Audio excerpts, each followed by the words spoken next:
This is the cane that I made and started, and these I just chose two colors that I normally don't use. I normally don't use a bright pink and a blue, even though I like both of them. And this is just a white. That was simple to make. I had a lot of scraps from reducing them, and I just put them together in a log. I didn't turn it, I just squished it. And then I put it down on my work surface, and I took my blade and sliced straight through it like this. It was only, I don't know, 3/4 of an inch tall, and it was just a little bit wider than this, and this is 3 inches, so it wasn't very big. And I just sliced through it, and then I took my slices, lined them up to make a veneer. I rolled over them lightly. I did not put it through the pasta machine. And then I took my burnishing tool and put some paper down and burnished over it to get it real smooth.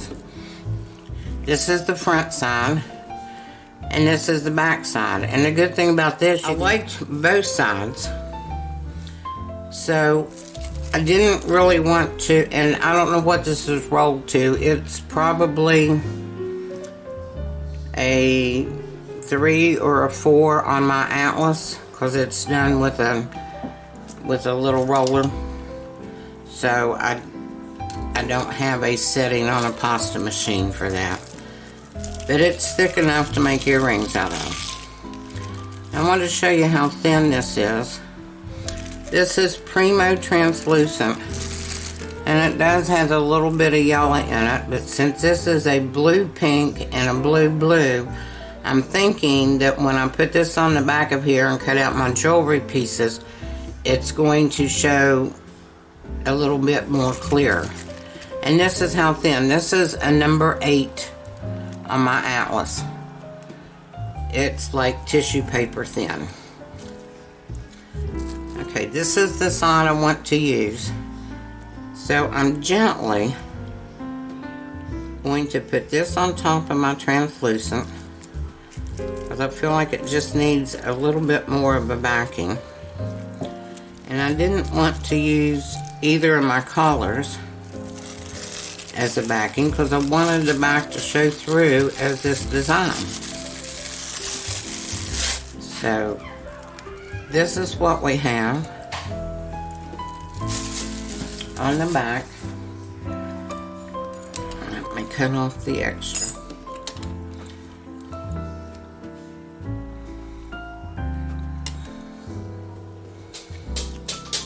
See how flimsy and thin this is? A little bit hard to work with, but just take your time and patience and you can do it.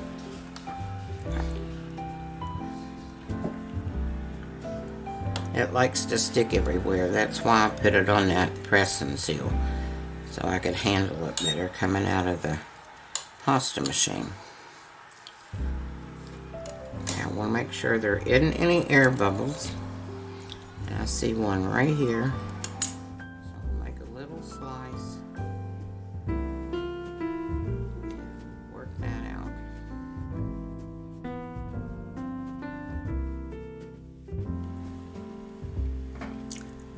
I've got my shapes cut out from my stencils.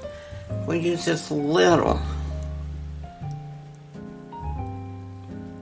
This is a electrical ferrule, and we can use them as hole punches. Cut out your hole with a cutter. You get a clean cut and no distorted clay around the cut like you do when you poke it with a needle tool or a toothpick. And I have a video on that, on mirror rings, and I go over that.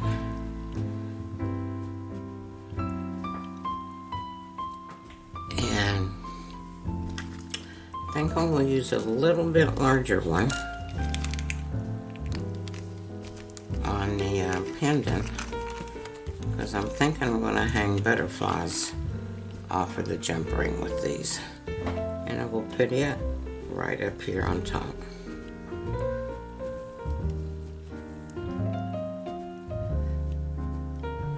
And you just get your clay out with a T-pin or a needle tool out of your cutter. And you want to get it out as soon as you get it in there, because if it hardens in there a little bit, it's harder to get out. These are some templates from Sculpey, and these are basically jewelry templates, and they are fabulous. They're all different kinds of shapes. There's butterflies, there's like big signs. You can do these and put badges or signs on a project. They've got butterflies, they've got flowers, they've got swirls, they have hearts, they have keys. Here's a couple of keys down here at the bottom of this one. See the key shape right there? They're just really good, and they're not that expensive. So if you're just getting started, here's a bird, a butterfly, a flower, a leaf. Different shapes. If you're just getting started and you don't have a lot of money and you don't have any cutters and you want to make some jewelry, this is a good thing to do. I used some of their older ones I had gotten. This is for my pendant. That's what I cut that out of. And I put my hole in the top. And these are for my earrings. And I put the hole right there in the top of that as well. And take your scraps, and the more you twist them, like taking them and twist them, you're going to get more of a marble effect. When you just squish them together, they're not going to intertwine as much. And I just make little logs and kind of slice down through there. And this is where I get my slices to make my veneers out of. These two match. They're like Natasha beads. They match up. And you don't have to match them. You can turn them over and they not match. Because most of the time we're using our scraps to make Natasha beads or lentil swirl beads or something, and you know, I get tired of doing those. I've got so many of them. That's all I knew to do for a long time. But just put your slices together like that. Roll over top of it. They need to be the same thickness so you can make your veneer. And it needs to be smooth. So take a piece of paper, or this is press and seal, works well with this. Burnish them together. Put a backing on them, especially when they're cut this thin. Put a backing on them. Both sides are usable. So decide which side you want to use, and that's what you cut out. If you have a lot of scraps, you can make dishes, you can make bowls, you can make journal covers or anything, and use these as your background. Anything other veneers. So I have a video coming out on things that you may or may not know about canes. I'm not going to show you how to make a cane.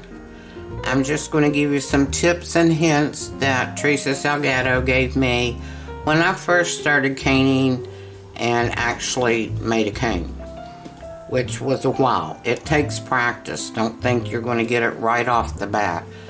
But just some things that you may not have thought about. And it's coming up real soon. It'll be out. And different ways you can slice, you can shape your cane, and different ways you can slice it to get it to make different patterns. That's what's in the caning video. So I hope you've enjoyed this, got something out of it. Use your scraps and let me know what you do. Take some pictures and post them. And this is here. And I want to do new videos. So let me know what you want to see. any technique, anything. And I'll try to do it for you. So thanks so much for stopping by.